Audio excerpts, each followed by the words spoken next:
Every day is a gift you can't return. And some days are just ugly fucking sweaters that you will never wear.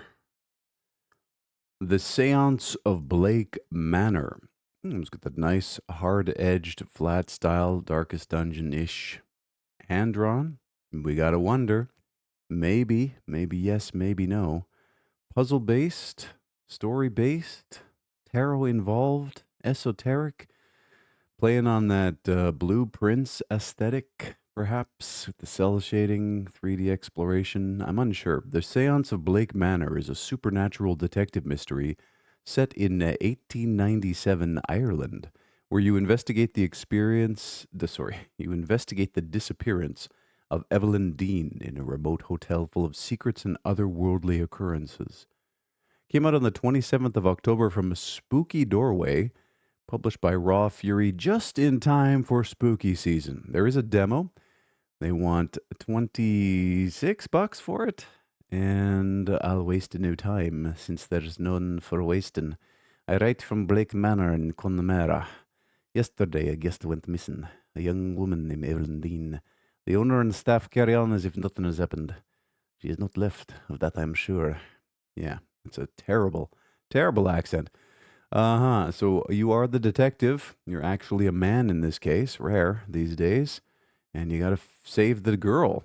Are we still allowed to do that? Are men still allowed to save women? I don't know. If they're even worth saving anymore.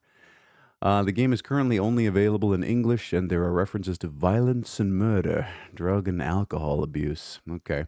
Well, there is a demo. I'll take a look. Why not? Escape Simulator 2? Really? There's only been two of them? I thought there were a bunch. Look at the fidelity here. How many asset packs went into this? They collected the sci fi one, the Aztec one, the pirate one. Or did they actually model all of this? It's hard to tell these days. Is this lady green skinned? He's yellow. This dude is yellow with blue hair. What are we doing? Maybe it's another dimension. All right, but I mean, escape room simulators can be cool. I do like the room games. A very nice franchise that. Sequel to the best-selling escape room game. I would assume the only one, since given the title, brings a fresh take on first-person puzzles with a variety of new rooms to explore solo or with friends. Solve intricate puzzles, uncover hidden secrets, or craft your own escape rooms. With Room Editor 2.0, we'll leave it up to the community. Came out on the 27th of October from Pine Studio, self-published. There is a demo. They want $23 for it. And there it is. I guess you can. The fact that that one person was green skinned just speaks to the customization for your avatar. The ultimate first person escape room experience. You've got Dracula's Castle, Starship EOS, and the Cursed Treasure, with more content coming. So it's not quite done. And each one has 4 rooms. So there's 12 rooms to escape in this for their asking price. You can play solo or multiplayer with up to 8 players. Built-in voice and text chat for your friend slop evenings. Physics and interactions, and the room editor. Why a sequel? Well, we need more money. Like, why not? The first game made money. We'll make a second one. Will it get updates? Yep, there's Mayan DLC and more content on the way. Is it scary? Well, it's dark and has a mysterious vibe, but it's not a horror game. There's no jump scares or a gore, and they want your ideas. No, they want the community to do this. That's why they released the room editor and make it an infinite kind of thing. I mean, okay, I'll maybe take a look here. Since they don't allow me to add the demo directly to my library, I'll download it later. Master of Command. Well, look at this, another Civil War sort of thing. Isn't that wild? It's actually not. It's this. What age is this? Gosh darn it, my history's so rusty. Isn't it incredible to think that at one point in history, hundreds and hundreds of men would just line up like this with muskets that took like a minute to reload and just march towards each other and shoot each other in this just civilized, orderly slaughter? It's wild to me to think that people had so little going on in their lives that they'd allow themselves to be taken by the sway of nationalism and whatever other idealisms and just be a person in a line like this, standing shoulder to shoulder with someone who you probably wouldn't see again after the battle. And the wild thing about this period in warfare, if you go and study it, it's that a lot of the dudes weren't even fighting. They'd get all riled up. They get down. They do the training, whatever. And finally get to the line to the day of the battle, and they would pretend to fight. They would pretend to shoot their guns, and then they'd load them up again. And it's true. Historians on the battlefield would find muskets loaded with tons of shots because these dudes were just pretending to fight. And in the chaos of battle, no one noticed. That's crazy. Oh, anyway, sorry. There's more screenshots. if there's your history lesson. I mean, it looks pretty clean. There is a total war in this era, but this one looks interesting. I guess you can design your regiment, line them up, and watch the gun smoke fly. I wonder if they simulate that the number of dudes who weren't fighting. You've got your whole recruitment hierarchy here. The Brits versus the Russians. Oh, wow. I'm almost finished reading War and Peace. It's taken me 2 years to read because I've been reading it slowly. I only read it on the deck on sunny days, so that's how long that takes. And yeah, what a great book, by the way. You want to enlighten yourself, read that. It really is one of the most highly acclaimed novels of all time for a reason. Old Tolstoy really had a keen insight into the human condition. But oh, whatever here. Master of Command, this is not War and Peace. Take command in Europe's greatest 18th century war. Equip and customize regiments, manage supplies, and engage in brutal real-time battles across procedural campaigns. Resources and replacements are scarce, and keeping your best men alive may matter more than any single victory. Came out on the 27th of October from Armchair History Interactive, self-published. And can I just take a moment to thank the Lord that this isn't a game featuring infantilized cat girls and their panties. This is $35, and it's what I said it was. Real-time tactical battles, customizable regiments, real-time campaign, persistent army management, 150 historical units. Don't rest too long because the enemy will reinforce. The battles are immersive, tactical, and unforgiving. You can customize all your units, build a grand army, and the procedural campaign. Procedural or random? Question mark. 150 units. You've got Prussians, Austrians, Russians, British, French, more Prussians, Austrians, Russians, British, and French. Okay. And you can recruit and trade, strategize, survive, and lead your men to glory. Become the master of command. Yeah, I wonder if it really shows the horrors of it. Like, I want these games to truly show how horrific these conflicts were, and the aftermath would be great. Not just the lining up and the shooting and hoping that you have more men who are fighting than the other side and have, superior numbers. It's just everything that goes into it. And Tolstoy makes a great observation in War and Peace, how all of this is like the great battles in history are always attributed to great men like Napoleon and the Tsar of Russia and whoever was leading. But at the end of the day, it comes down to the individual dude in chaos. That person is not following the chain of command down from whatever Napoleon said. He's looking out for his own skin at the end of the day and hoping he doesn't end up face down in the dirt. But yeah, there you go. No demo, hey? That's unfortunate. Oh, well. I have like a dozen of those games from various developers, and I would think the Total War one would be the best. Okay, The Horde Wants You Dead. A little zombie survival with stickmen styled art. It's kind of neat, though, keeping it simple. Very clean, very readable. You actually got to go toe-to-toe with the zombies. At what point do you get infected? I mean, maybe it's not. Maybe you're immune. You're the one immune dude. Oh, of course, it's roguelike. There's your pick, one of three. Still makes me throw up a little bit in my mouth every time I see that. There's some incremental elements to it as well. I do like the clean presentation, though. Always nice to be able to understand what's going on in the games. The Horde Wants You Dead is a casual top-down shooter with up to 4-player online co-op. Ambushed by an angry horde, you and your friends face a fight for survival against thousands of relentless enemies. Came out on the 27th of October from Belly Flop Games, self-published. There is a demo, and they want $13 for it.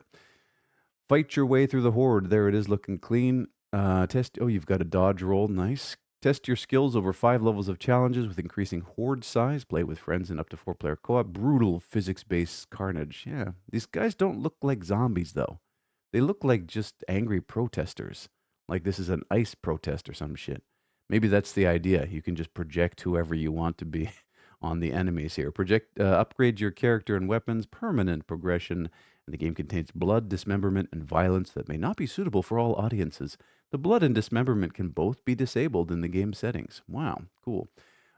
Sure, I'll take a look at the demo later. I'll imagine it shooting the ICE protesters. Dementium the War. All right. It's another spooky. It's been a minute, but here it is. You're a guy with a flashlight, and zombies with open guts are following you. This guy looks like his guts are a mouth.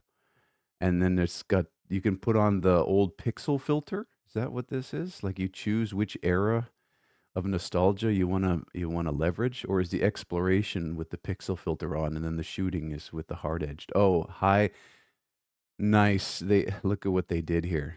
High res is an option, and then retro is where it's literally just a switch you flip on the player camera that aliases everything, adds a very slight pixelization to everything. That's how easy it is. And you see how it hides the shittiness of the assets? If you look here in the high res version, it's just a flat cube, basically, that this building is. Totally flat textured, lifeless looking. And then, wow, just a little bit of blurry pixels kind of makes it look like it was on PlayStation. But really, all it does is make it look blurry. Like your grandma. Oh no, and you've got the CRT as well. You can put the scan lines on everything. So blur it out even more. Fucking hell. Were our childhoods that blurry? I don't think so. They were pretty crisp. Classic DS horror reborn. What's DS? That can't be. What is DS? Awaken in an abandoned hospital with no memory, no escape, and unspeakable horrors lurking in the dark. The horror classic Dementium the Ward returns, enhanced for PC 4K display, where every shadow hides a new threat and every corridor a new nightmare. I must have been out living my life when this game dropped originally. I never heard of this Dementium the Ward. This came out on the 27th of October from Atui, self-published, and they want 1950 for it. Are you in a wheelchair? Weird. I don't know where. Tell me where this came from. Where was this game originally? Originally a groundbreaking horror experience on the Nintendo DS. Really? So that was what I thought it was, handheld. Okay, reborn for a new generation. Did it need to be? Was this a game that some kids grew up on, and that's why they're twisted adults struggling to survive doing art on DeviantArt? There's blood and gore, intense violence, and the use of drugs. Lots of drugs this morning. I'm good with this. Beneath. Okay, here's another asset pack shooter. Shoot your way through the asset pack that I downloaded for free off of the Epic Game Store. Actually, I would imagine that a lot of asset packs are available for pirate use on the old interwebs. But yeah, there's nothing appealing about this standard corridor shooter. Beneath is a Lovecraft-inspired survival first-person shooter. Scarce ammo, merciless enemies, and a sense of the unknown combine into an 11-hour story-driven single-player campaign built for both veteran gamers and those seeking a challenging old-school experience. Because nothing says Lovecraft like a machine gun blazing through corridors. Go read some Lovecraft, figure it out. Came out on the 27th of October from Camel 101 and Wired Productions. They want $26 for it. Isn't Wired responsible for a whole bunch of shovelware trash? I don't know. That could have just been slander right there. Seasoned diver Noah Quinn's routine expedition plunges him into chaos, trapping him in the depths of the ocean. Fortunately, he knows how to use all kinds of guns. His daughter's life hangs in the balance. Oh no. Created by two passionate brothers, this game fuses Lovecraftian horror into an action movie. Two passionate brothers. Isn't that the type of games that Visa and MasterCard are trying to ban off of this platform? Face a terrifying array of foes, from ruthless soldiers to grotesque Lovecraftian monstrosities. There's supernatural elements. It's old school micro studio. Is that what it is? That's what they're calling it? It's their mom's basement. That's what it is. Founded by two brothers with a lifelong passion for the genre. Maybe you should have had a lifelong passion for more than just video games, hey? Because that's always the way. Like the best authors, the best musicians, all the best artists had a passion for more than just the art. Fight for your life, lock and load, sanity under siege. Tell me all about it. Secrets of the deep. Action sequences involve firearms and explosive against other humans and monsters. A copious amount of blood is visible throughout the game. Bad language is used throughout. The guy says darn a lot. Good luck, bros. Lost Lullabies, The Orphanage Chronicles. Yeah, I think if you're a brother team of developers, you need to call yourself the something brothers, right? What was this Camel 101 y'all chose? Anyways, what is this? Exploration, Phantasmagoria upgrade, probably. Looks kind of like it. Co op slop. Find the monsters in the house with your buddies. Pretty nice aesthetic to it. It's got a weird sort of carved wooden puppet and claymation kind of look to it. Yeah, interesting. All right, there's 38 freaking screenshots. Lost Lullabies: The Orphanage Chronicles is a co-op horror game set in 1980. Okay, so it's some 50-year-olds making this fucking shit. Inspired by the real stories of an orphanage ruined by a fire in 1960 Lowell. Playable with 1 to 4 players, the goal is to identify and expel malevolent spirits alone or with your team. Came out on the 27th of October from Pugsy Studios, published by GameDev.ist. All right. Just in time for spooky season, $14 is the asking price, and yeah, it is what it is. Co-op slop with realistic graphics. I don't know. I'd call this stylized. I think there is a map apparently of a large orphanage. There are ghosts you'll encounter, and you've got 24 pieces of equipment in order to figure out where the ghosts are. One of them is apparently a Walkman with a fork sticking out of it. There's a garage where you meet your team, a shady dealer that sells you upgrades, voice interaction, items, and AI generation. The artificial intelligence used in our game is an AI for voice recognition, some of the images, and soundtrack. It's not fucking artificial intelligence. Like, this is just actually regular code. I've been voice recognition forever, bro. We need to get away from using the term artificial intelligence because it's not a thing, and I don't think it will ever be a thing. I don't. I really don't. It's a misnomer. It's science fiction. We got to get away from it. These are just machines, just tools. It's just code, and quit fucking chicken littling it all, bro. The sky is not falling. The machines are not taking over. Everything's fine. Go back to sleep. Anyways, this is whatever. Cyber rats. Okay. Random rats. Y on the Xbox controller or R on keyboard. You need to have that recognize what the player's got plugged in. You don't need to put both things up. Anyways, what are we doing here?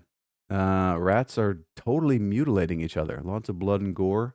There's tentacles from the ceiling. So what, are you a rat in a maze with a bunch of cybernetic upgrades and augments and you just fight each other? Or do you watch it happen? How does this work? It's kind of terrifying, actually.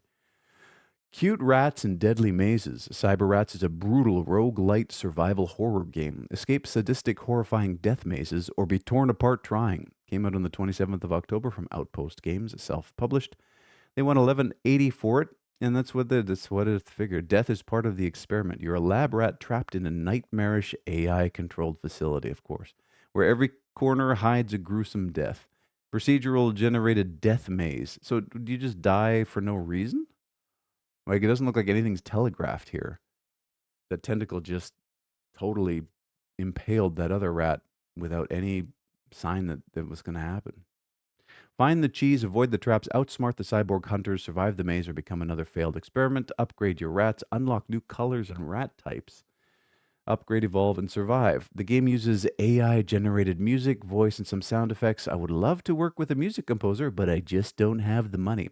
You don't really want to work with a music composer because most of them are fucking flakes and they take forever to get the work to you. The machine will do it in a minute. Use the machine. The game contains cartoonish stylized rats getting killed in brutal and bloody ways by death traps and monsters, including decapitations. The game contains light body horror with a rat that has inner bones showing, not like those outer bones, right? And robot-like things embedded in their bodies. Yeah, this kind of looks terrifying.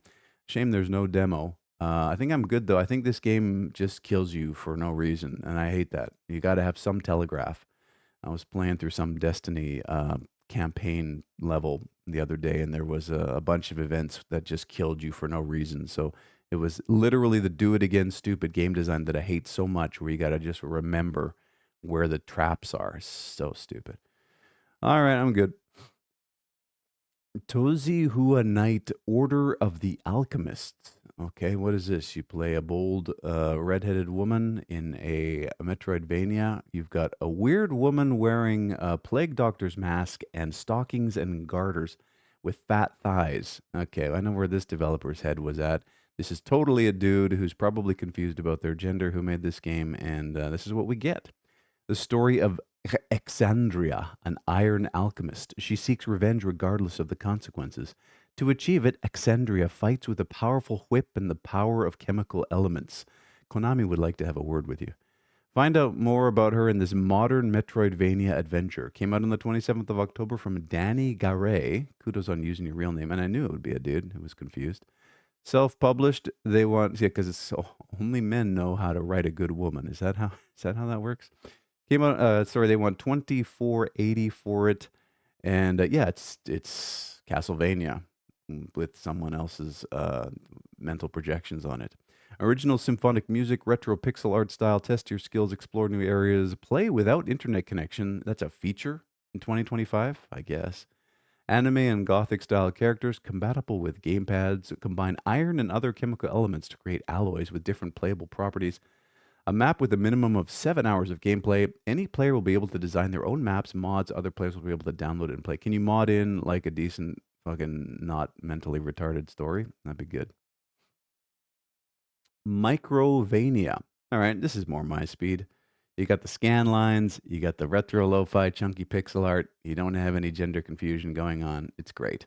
Explore a tiny world, find upgrades, discover hidden paths, and battle bosses in this retro-style Metroidvania action platformer. Quite a juxtaposition, hey? These two things coming in side by side. It's like setting up a Starbucks next to a mom and pop coffee shop. This came out on the 23rd of October from Dreampunk, self-published. There is a demo, and it's a micro. It's only 160 by 90 pixels. Can you handle that? It's so small. You can also complete the game in a single session, and they want 13 bucks. Come on now, this is 99 cents at best. Make use of classic tropes, customize your playstyle, microvania that respects your time. Quitting to the main menu will save your game where you are. Yeah, that's all games should do that. Designed for controllers, fully customizable, including accessibility options like rapid fire or toggle modes for various functions. If a boss gives you trouble, you can use the respawn at boss setting to make them easier to fight. Yeah, pussy. All right, I'm good though. I mean, I played the original Vanias. Beak Force Early Access. What? I'm not supposed to see early access titles. They snuck this one in there. How did they do that? How did they circumvent it? It looks like trash. It's one step up from the first person shooter template with penguins. Someone was mad that Club Penguin closed down, so they decided to make a school shooter version of it. Beak Force, waddle into war in Beak Force, a chaotic first person shooter where you play as a heavily armed penguin. Slide through snowy maps, blast foes with ridiculous weapons, and dominate in wild multiplayer modes like Team Fight and Capture the Flag. It's fast, it's funny, it's frosty, it's free, and it's dead as fuck. You had the developer sitting in there on launch day, October 21st, hoping that someone would come and play with them, and nobody fucking showed up. I guarantee you. Go and look at Steam charts. Dylan Ranshaw feels bad. Why did you publish this slop on Steam? You should be ashamed of yourself. This one needed to stay in the trunk. It's free, waddle into war, blah, blah, blah. I get it. AI was used for store page. AI was used for descriptions. AI was used for some logos. AI used for some backgrounds and text visuals. AI used for code debugging. AI used for code development. Basically, AI made this game, and the developer couldn't steer it well enough to make it look anywhere fucking palatable. It's trash. Sorry, Dylan. Try again. Gnome Ball. All right. What's this? Soccer with gnomes. You got the chunky, fucking old school retro filter on everything. It's barely readable. The characters look like blobs of color. And different types of soccer. You can set up different configurations, 4 goalposts if you want, I guess, and it's 4 player. Gnome Ball is a fast paced soccer game for 1 to 4 players set in a charming miniature garden. Become a goal scoring machine, pass like a maestro, and channel your inner Messi as you gracefully dribble past defenders. Came out on the 24th of October from a Sock Pop Collective, self published. It's free and requires a controller. Simple yet satisfying soccer mechanics, local multiplayer, multiple pitches, special conditions, various playable gnome characters to unlock. No friends around, don't worry. You can play against the AI. Stop, we gotta stop. It's not AI, there's no fucking way. Cute gnomes. Please note it is controller only. Please note I ain't gonna play this. All right, we're good. Let's get out of here. 19,295 games have been viewed. You have yourself a fantastic day.